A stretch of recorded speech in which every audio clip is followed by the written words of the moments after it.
পরিবার কিংবা আপনজনের কাছ থেকে আঘাত পেলে মানুষের প্রতিবাদ করার কোনো ভাষা থাকে না।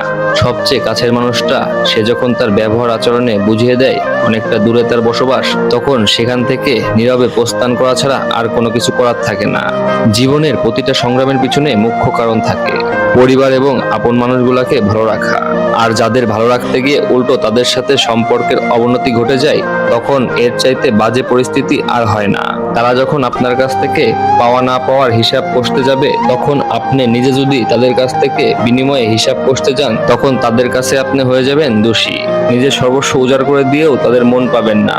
পৃথিবীতে আমরা মানুষগুলা ঠিক এমনই। পরিবার বলেন, আপনজন বলেন, কষ্ট দেওয়ার সামান্য সুযোগ কেউ হাতছাড়া করতে চায় না।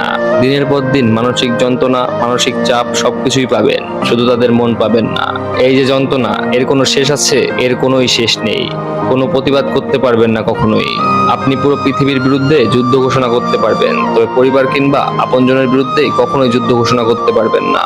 পরিবার কিংবা আপনজন আপনার অনেক বড় ধরনের কোনো ক্ষতি করলেও বড়জোর অভিমানে আপেক্ষে নিজেকে একা করে রাখবেন, দূরে সরে যাবেন, কিন্তু তাদের বিরুদ্ধে কখনোই অভিযোগ কিংবা কোনো প্রতিবাদ করতে পারবেন না।